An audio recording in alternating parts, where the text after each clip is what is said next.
Então, como a professora Zilma já me apresentou, né, meu nome é Trixie, eu vou falar sobre amamentação em casos de fissura lábio-palatina, nesse mês tão importante de agosto.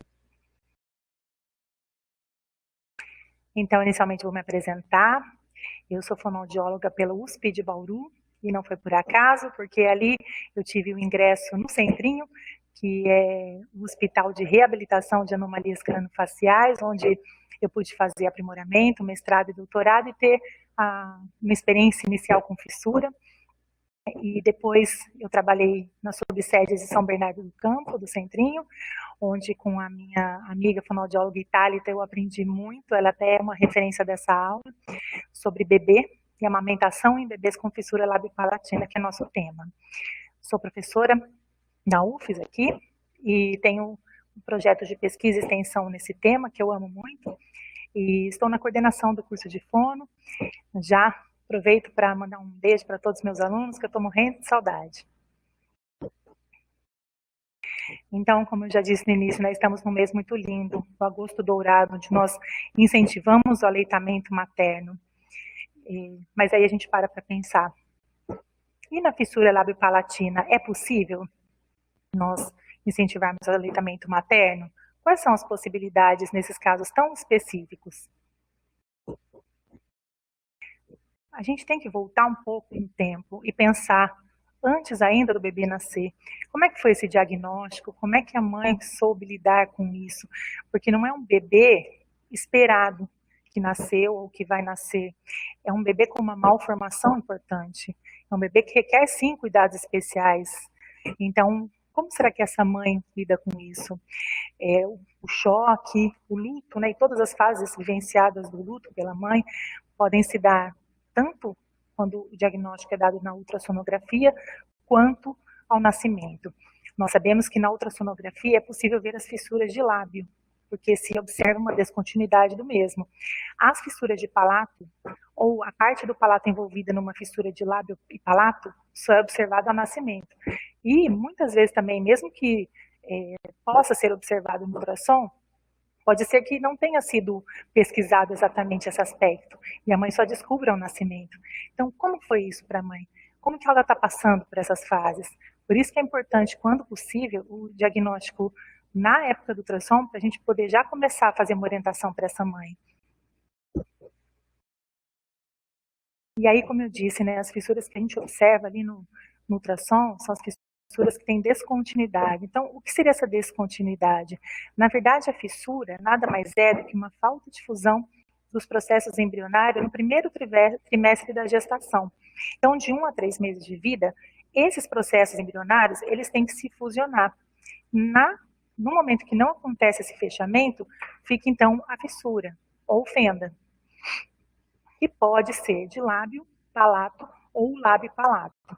Pela classificação de Spina, que eu utilizo, né, de acordo com o Centrinho, nós temos as fissuras pré-forame incisivo, considerando ali aquele azul, seria o resquício embrionário, que é o forame incisivo, as fissuras que vêm antes desse forame, as fissuras que vêm posterior a esse forame, e as fissuras que atravessam esse forame, que são as transforame, que infelizmente são as de maior incidência.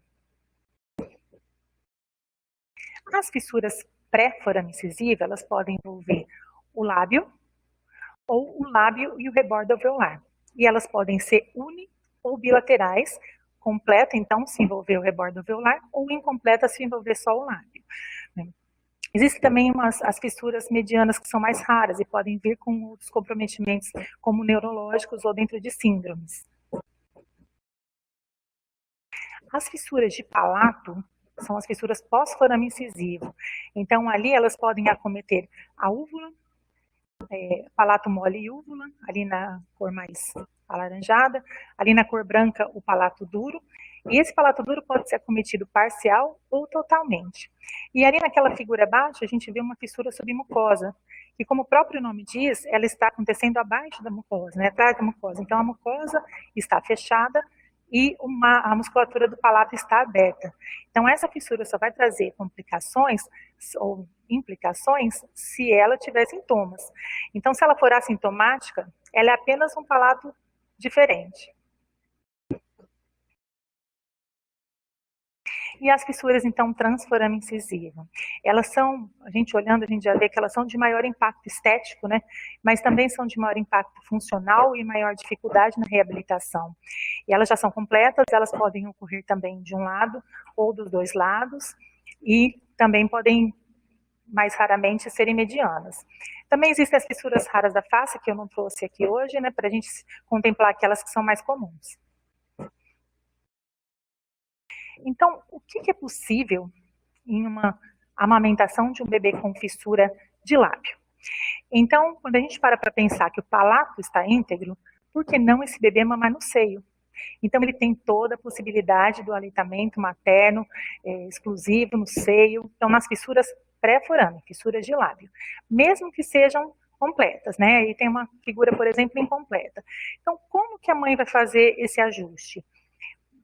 Muitos bebês, eu posso dizer a maioria, eles conseguem mamar convencionalmente dos dois lados. Então, coloca o bebê de um lado, inverte a posição dele para pôr na outra mama, como faz com qualquer bebê que não tem fissura. Mas, às vezes, pode demandar uma posição específica, como a gente vê ali a posição de cavalinho, né, que é uma posição também usada para outros bebês, e a posição invertida, como a gente vê na foto abaixo. Então, do mesmo jeito que o bebê está posicionado em uma mama, ele é passado para outra mama. E daí, existem os mecanismos que ajudam, né, as almofadas específicas em um, ou o próprio travesseiro, que a mãe pode se ajustar, porque a gente sabe que tem que ficar uma mamada confortável para o bebê e para a mãe. Mas para tudo isso, a gente tem que considerar o aspecto emocional. Como é que está essa mãe? Então, a gente falou agora lá no diagnóstico, né? Então, desde a gestação, ou quando nasceu, que veio esse diagnóstico, como a mãe está lidando com aquela face diferente daquilo que ela sonhou. Então, esse aspecto emocional pode prejudicar a mãe querer colocar esse bebê, né, para mamar no seu próprio seio. Ou ela pode se sentir incompetente, incapaz de amamentar esse bebê no seio. Então, por isso, a importância da equipe interdisciplinar, que além da fonoaudiologia, a gente conta com a enfermagem, psicologia, serviço social, nutrição e outros que vão nos ajudar nesse momento para que esse bebê receba um aleitamento materno exclusivo, que é possível nesses casos. Então, quando a gente tem esse diagnóstico na gestação, esse é o ideal, porque a gente já consegue fazer orientação para a mãe antes. Lembrando que na gestação pode-se verificar a fissura de lábio, mas não dá para saber se ela vai ser isolada de lábio ou se ela vai ser de lábio e palato.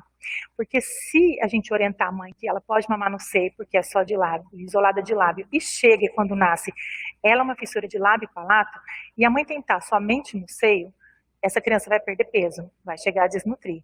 Então, a gente precisa orientar as duas formas. Se a gente tiver um diagnóstico na ultrassonografia que haverá uma fissura de lábio, a gente tem que orientar, mãe, essa fissura pode ser isolada de lábio ou pode sim acometer o palato, porque no ultrassom a gente não consegue ter certeza.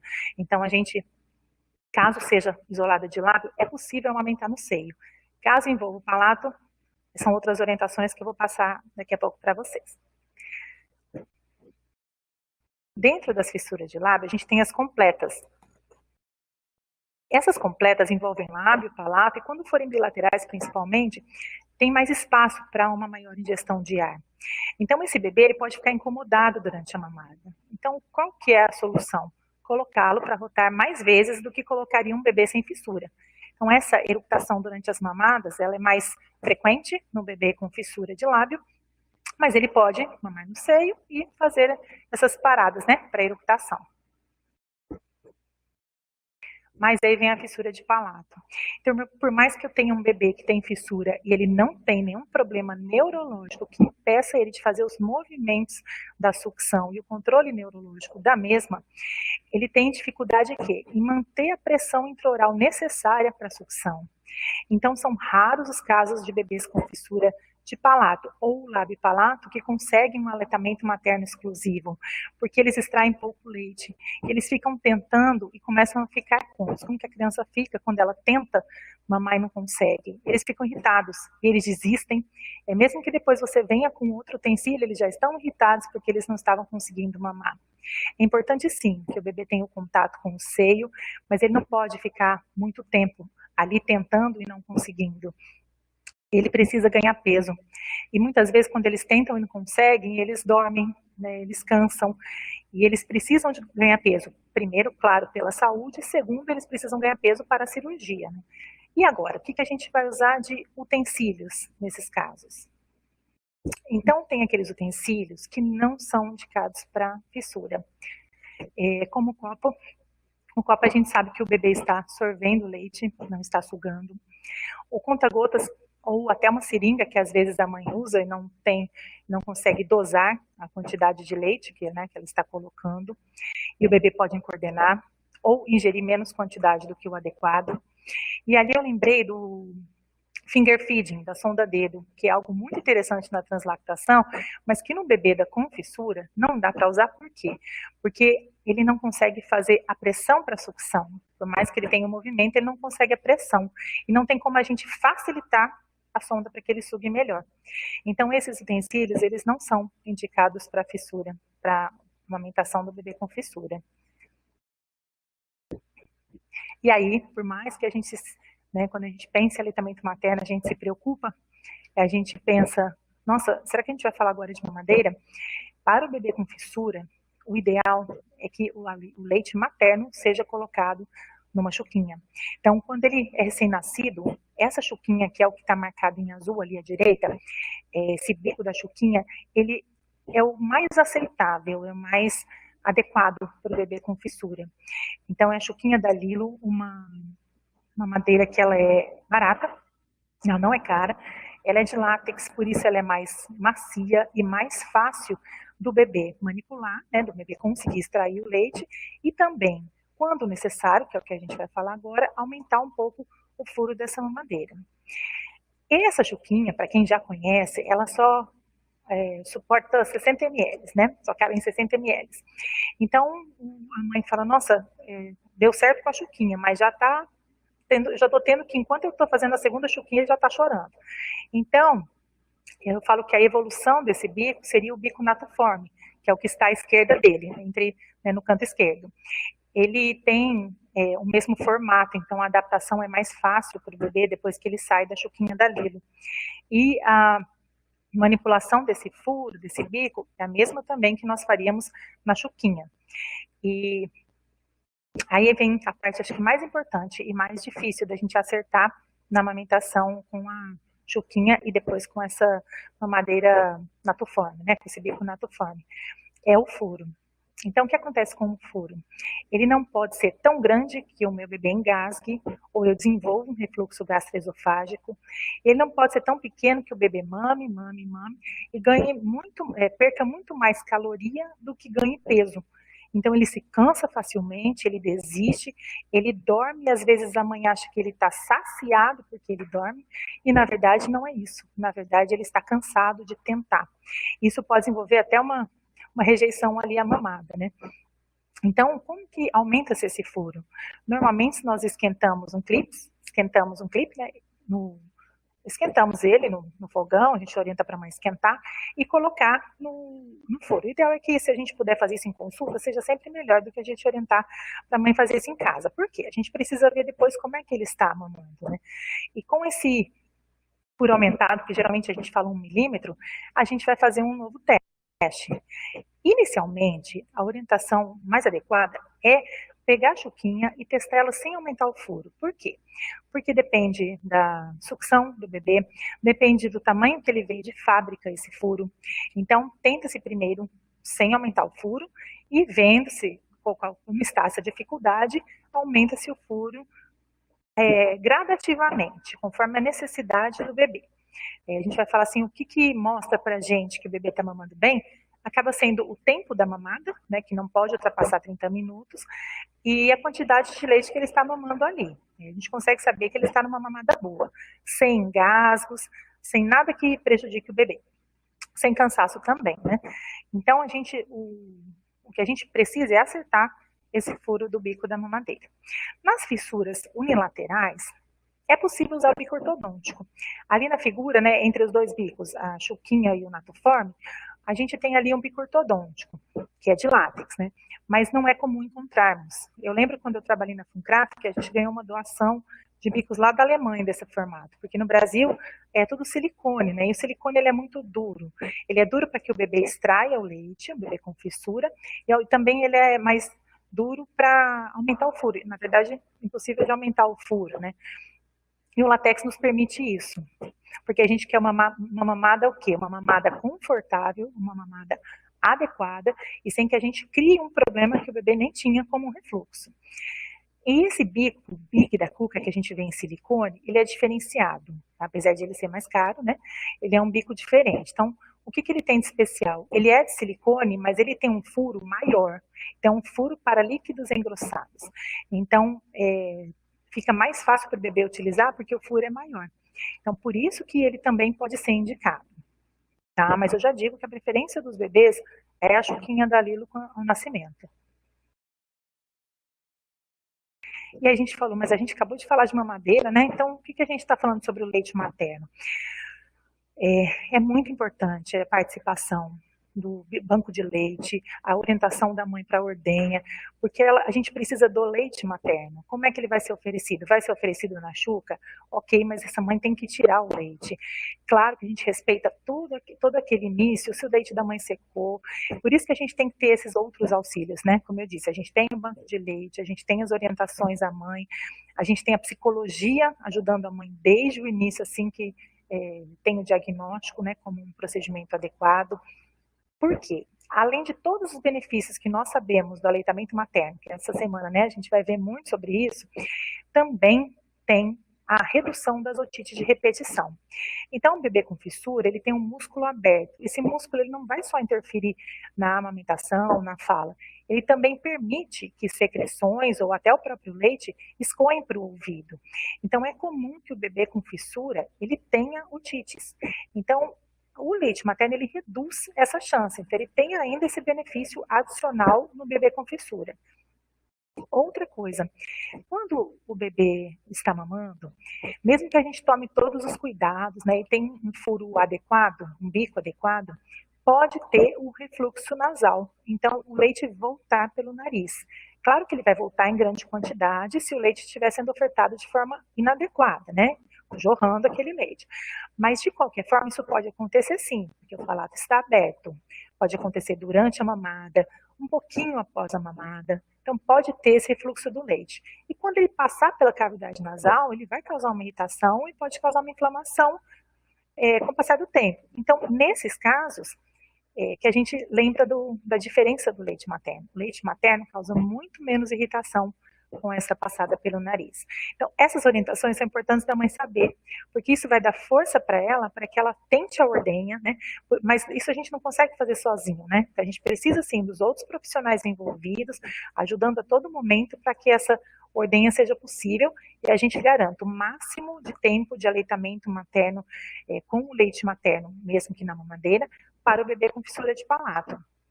E dependendo, né, a gente pensa assim, não é a mesma vigorosidade, o mesmo vigor da sucção de um bebê que está mamando no seio, né? Então, com isso, o seio, ele não vai produzir leite por tanto tempo quanto produziria para um bebê que está mamando, né? No caso da ordenha. Mas o máximo que essa mãe conseguir extrair de leite para a ordenha já vai ser o ideal ali para aquele bebê, que é o que é o máximo que ela consegue, né? Mas também, como a gente já conversou sobre o banco de leite. Só que a gente tem algumas dificuldades, né? Algumas a gente tem controle, consegue ajudar, outras não, né?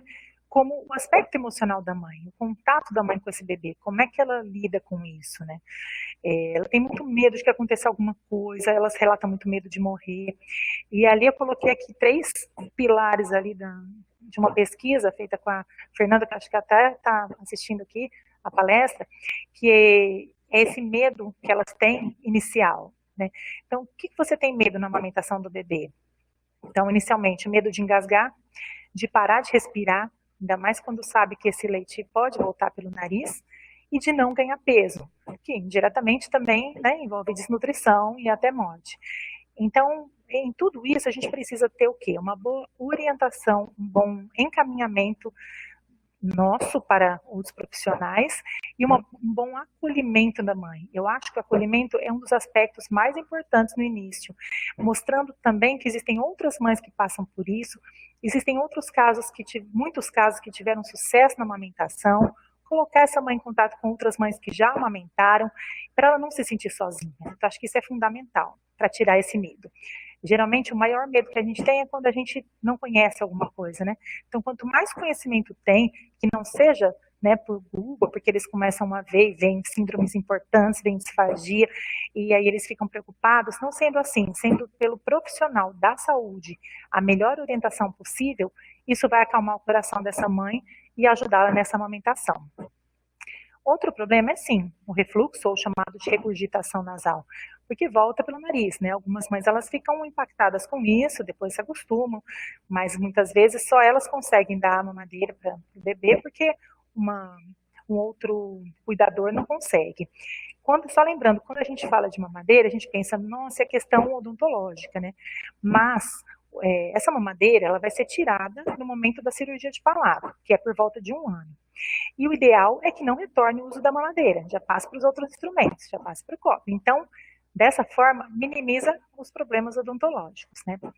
E essa adaptação do bico, porque ela depende muito do jeito que a mãe vai ter a coragem de colocar, né, esse bico na boca do bebê, tentar ali ajustar o bico, tentar fazer de tudo para que esse bebê não engasgue, e por isso que a gente tem que auxiliar nesse momento. Então, essa adaptação do bico, ela é algo difícil, mas que assim, se a mãe tem muita insegurança, por exemplo, em aumentar o furo, e a gente vê que precisa, a gente orienta para ela apertar um pouquinho o bico da mamadeira. Conforme ela aumenta, o fluxo aumenta, e ela vê que o bebê dela dá conta de um fluxo um pouquinho maior. Então, é como se a gente simulasse o aumento de um furo do bico, só que sem aumentar. A gente está apertando esse bico para ele aumentar o fluxo, e ela está vendo que, nossa, a criança fica até melhor quando faz isso. Então, mãe, agora estamos prontos para aumentar um pouquinho esse bico. Só que a gente precisa também de cuidados, né? Então, tem alguns cuidados que são específicos do bebê com fissura e tem os cuidados comuns para qualquer bebê que for mamar. Primeira coisa, a postura ao amamentar. Então, a postura, ela tem que ser 45 graus. Por quê? Coloquei até ali a questão da tuba auditiva, né? A gente já sabe que a tuba auditiva da criança é mais horizontalizada. Então, todo bebê não é indicado que mame deitado. Mas, para o bebê com fissura, isso é mais importante ainda por esse músculo, como eu já disse anteriormente, estar aberto e possibilitar escoamento de secreção e até leite para o ouvido. Né? Isso levar a otite de repetição. Então, essa postura é importante. Mas tem que tomar cuidado com os exageros, que às vezes o bebê é colocado numa posição em pé. Então, quase 90 graus para mamar. E ninguém consegue mamar dessa forma confortavelmente. Então, por isso que tem que ter o cuidado para não ter o exagero, né? E essa coordenação, sucção, respiração, deglutição. Isso tem a ver com uma disfagia no bebê? Na verdade, a gente vai acompanhar isso para evitar um problema maior ou causar um problema no bebê. Porque quando a gente pensa num bebê com síndrome, que além da fissura ele tem a questão neurológica, a gente cuida contando a questão neurológica. Já é diferente do bebê, como hoje o nosso tema o bebê com a fissura isolada, então ele não tem comprometimento neurológico. Então, eu vou acompanhar a coordenação, sucção, respiração, deglutição, mas ela está mais condicionada ao aumento desse furo, a como que está esse furo, do que a um problema do bebê, né, inerente do bebê.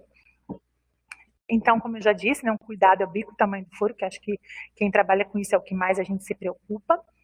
O tempo de mamada, porque às vezes a mãe fala, ficou 1 hora mamando, ele não pode passar de 30 minutos, para não perder tanta caloria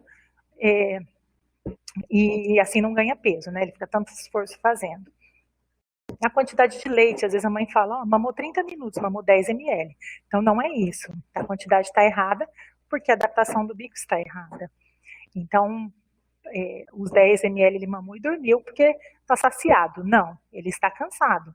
De ficar sugando para sair aqueles 10 foi difícil, né? A colocação do bico. Então, tem mãe que acha que vai machucar a fissura. Não existe como machucar. Então, a gente orienta, né, que isso acontece lá nos primeiros meses da vida intrauterina. Então, isso, quando você colocar o bico um pouquinho mais para dentro, ao contrário, isso vai reduzir a chance da ingestão de ar durante a mamada e evitar que ele tenha gases, que ele tenha desconforto. E também, associado com isso, a gente coloca o bebê para rotar mais vezes durante a mamada. Então, a eructação durante as mamadas, ela serve para qualquer bebê com fissura, mas especialmente aqueles que têm a fissura de lábio ou de lábio palato, porque tem maior espaço ali para entrada de ar. O tipo de leite também, porque se esse bebê tem um refluxo, porque muitos bebês têm refluxo, mesmo não sendo ligados à questão de bico, à questão da fissura, e se esse bebê mama um leite anti-refluxo, esse leite é mais grosso.